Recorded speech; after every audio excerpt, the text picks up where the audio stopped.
ASMR developer here, and today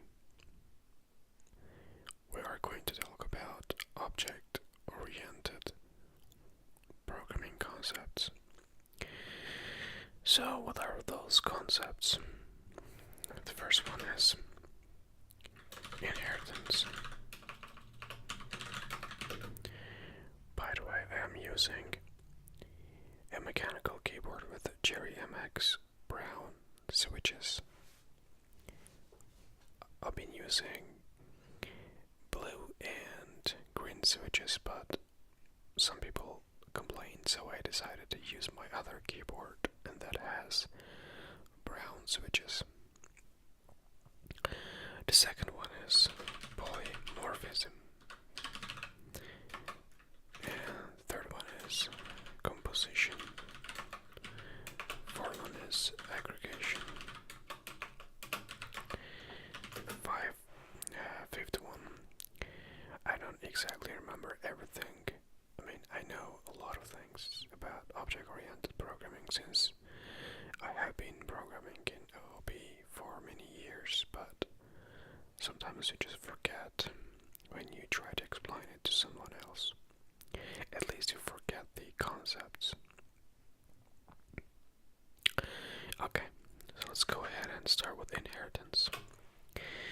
So, languages like C# and Java support inheritance. So what is inheritance?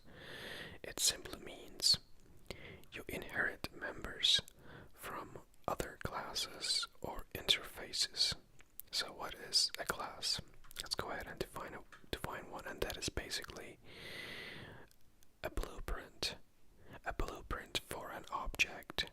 So for instance, before you create a task, you specify how that task will look like in a blueprint, and then you start carving it in from a wood or whatever, and you create a task.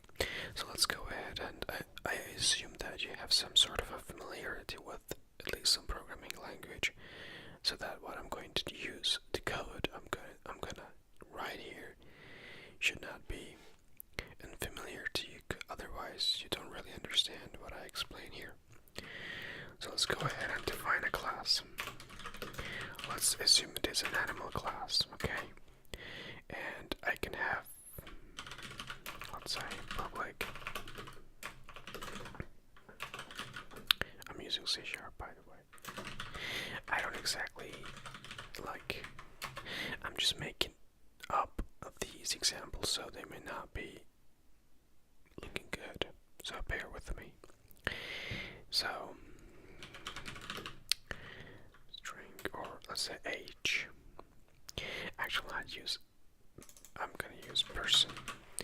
So a person can be anyone, and a person has some sort of some characteristics, right?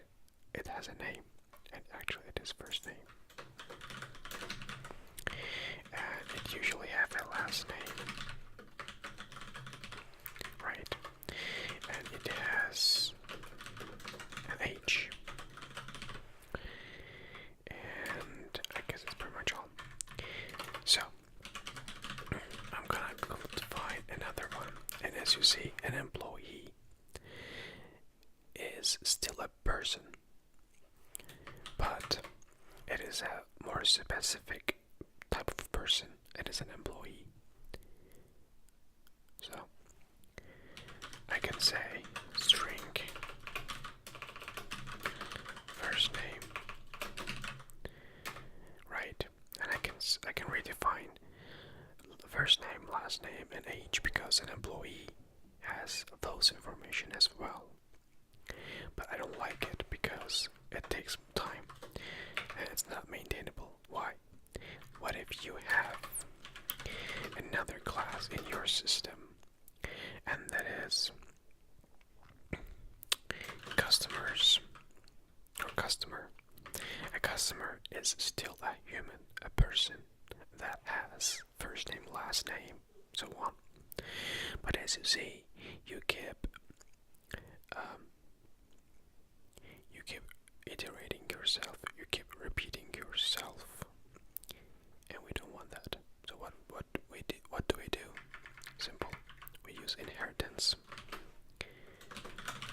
person here. See, in Java, you say extend like this. That's how it looks like in Java.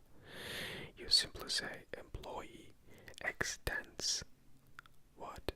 A person. But here in C#, we have this guy, which is simply the same thing. And I can do the same thing here too. So, what does inheritance do? It simply give all these members, we call them members, methods. They're various names. Member is a more generic name. Method is a specific name, and that is this.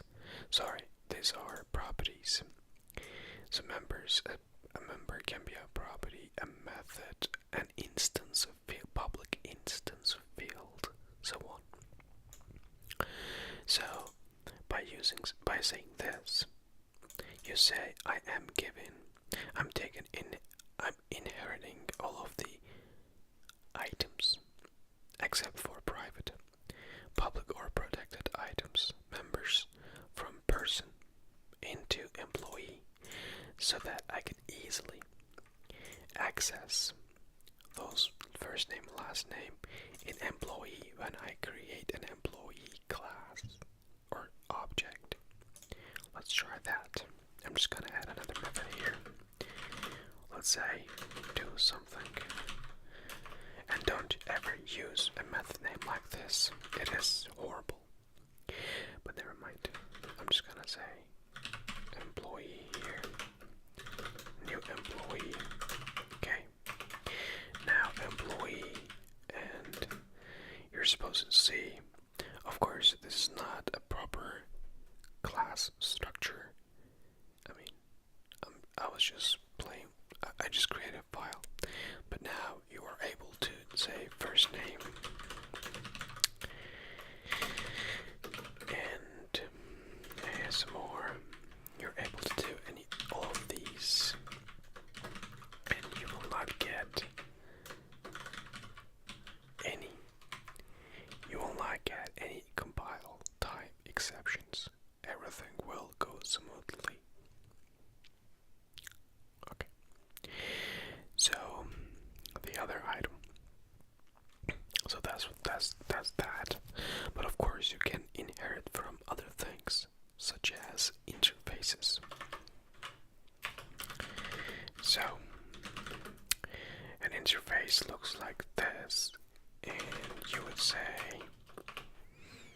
I don't know, a person is a human, or not a human. I mean, he's a human, but it's a creature, right? So a creature, I don't know what exactly we do have in common with the other creatures, but I mean, let's say it is mammal, whatever. So I can say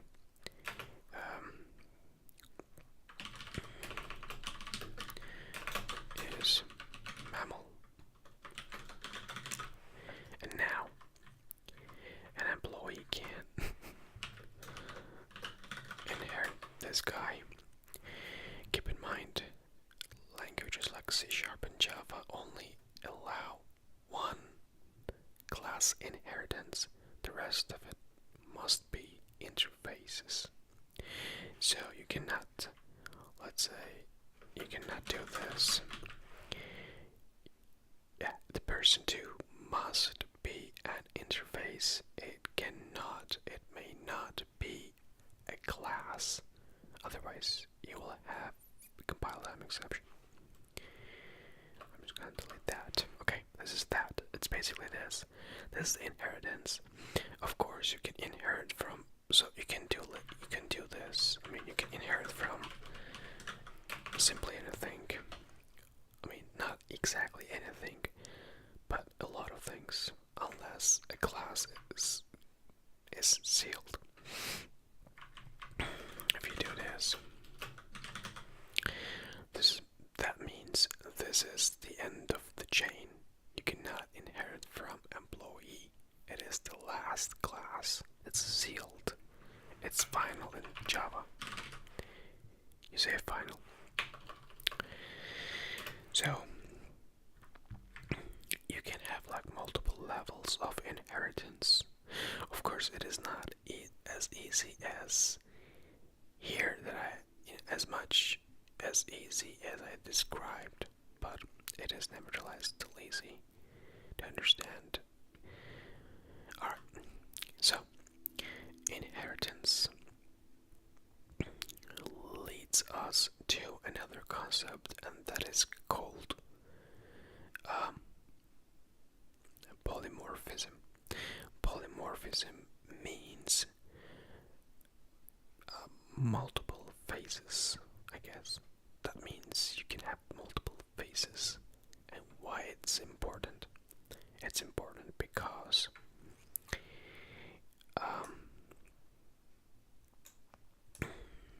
let's do this. Alright, creature. Okay.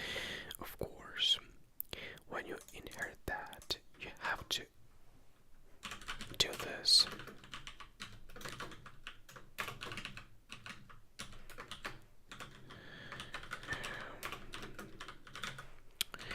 Of course, you don't. I mean, you can. I'm sorry, I'm just tired. Of course, you can. I mean, yeah, whatever. I decided to do this. I'm just gonna do the same thing here.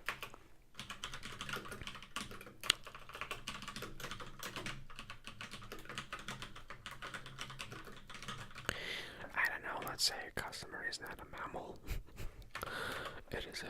It's a monster. Okay. So I'm just gonna have another class here, or assume that we have this static void main method here. I'm gonna use my English accent. Alright, I'm gonna use a main method here, and this main method here. Alright, never mind. So actually, you know what, I don't care about that. What I care about is another class. So I'm just gonna get another class, and let's say check or mammal checker. That simply checks if something is a mammal or not. I don't know why do you need it, but that's just a silly example. So it simply checks. It checks what?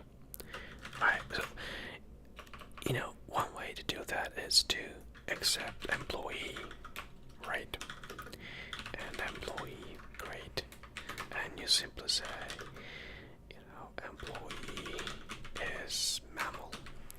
But of course, I mean, this should be able to work with different type of things, right? Classes. So, because employee is not the only thing that has mammalism. Yeah, never mind. So I have to do it for person, actually customer, and that will go like this. I mean, the more classes you have, the more check you would need to add to your mammal checker. So that's not good. So what is our solution? Simple.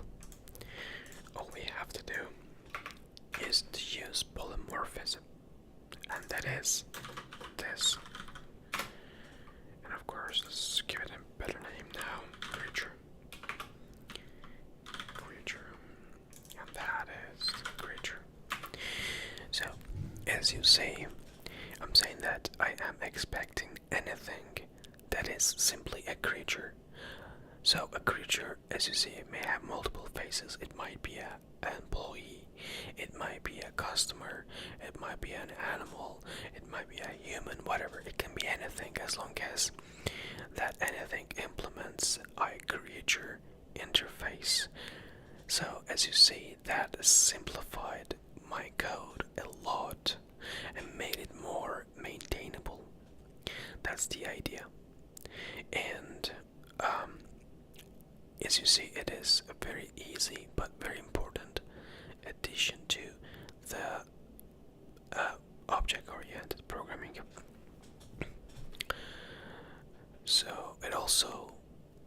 makes my life easier, because what I'm saying here is that I don't care anything, any member or any method, whatever, that is not relevant to being a creature. So since our creature only has this is mammal thing that I care about, I can simply ignore the rest, and that helps, because when I write code, I don't want to be confused with the other members that I don't care. I only say I care a specific set of functionality from certain classes. And how can I say that? I simply say, hey, I need this interface, I want this interface, I don't care about the rest. I want to see only these characteristics of you, not the rest. And that's also called abstraction. We abstract away things. We want to ignore things because we don't want to see things. The more you think you see, the more complex and confusing that becomes. Think about your car. If you see how the engine works when you drive the car, man, we're all screwed, because I need to focus on the road. I need to focus on the wheel and other things, right? I don't want to see how the engine works when I am driving, and that's the thing. You don't want to see the internals. You don't want to see how things work. You only want to see what's relevant to your code as you develop, as you write. So that takes us to other things like abstraction and encapsulation.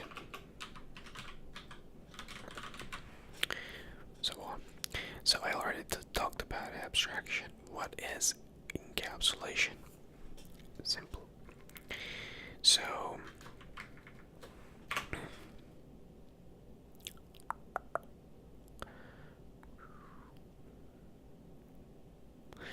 encapsulation is to encapsulate your internal state. I don't have an example in my mind at the moment, but I'm just thinking now. Well, I'm making some tapping sounds. Let's do that. That's my phone holder. It's a metal. Or maybe I can just do this. My handouts.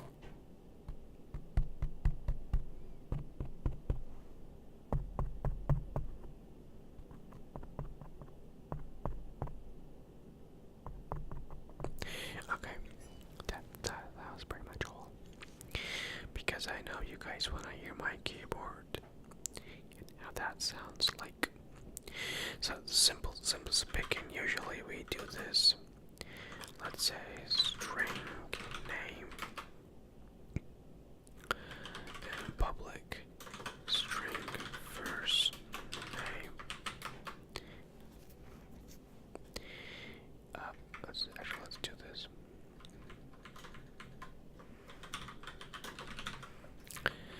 So you basically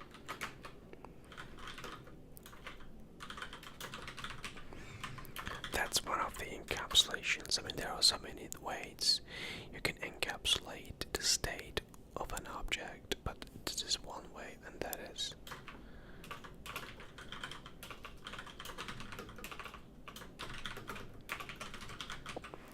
so why do you encapsulate?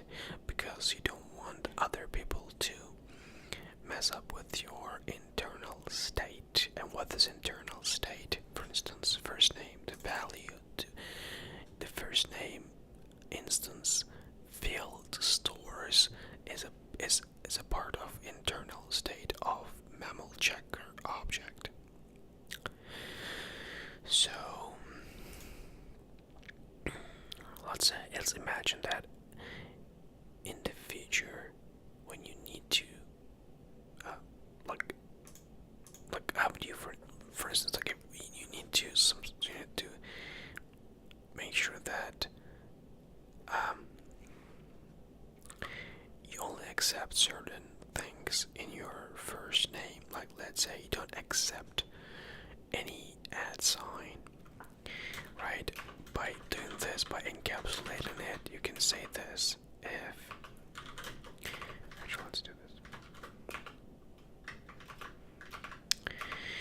By doing this, you can say if value contains right @, you can say, hey, exception not acceptable. You can say this, right? And you see, basically, encapsulation gives you better control over your state, and you can enforce certain conditions on the state. So if you don't do this, if you didn't encapsulate your first name, then you or simply allow people to assign any value to it, and or you can allow them to assign any value, but then within your each method, you had to check if it's a correct value or not. I'm sorry. I'm making myself tired by doing an ASMR video. So you guys understood what I'm talking about. So just make sure that you always encapsulate the state of your objects. And, well, actually not really. There are languages which don't even have this type of concept. And because, well, I've been developing C# applications for, I don't know, 9 years, 10 years, and to be honest, I never had to deal with internal state conflicts much, because I think, the developers I have worked with are usually smart, I think, and they know what they are doing, I guess. But nevertheless, just make sure that you are doing, you know what you are doing, and you know how people will use your classes, your code, so that you can help them. That's important. You can help them to write accurate and functional code. Because if your code sucks, their code will suck too, because they will use your API. And what is API? For those who don't know what it means, what it stands for, it is Application Programming Interface. Yeah, that's pretty much all. Alright guys, thanks for listening, and I think let's see, it's been over like 20 minutes now. So I wanna go and take a nap. I need to sleep, so I'm just gonna stop here and we'll upload this video to the YouTube.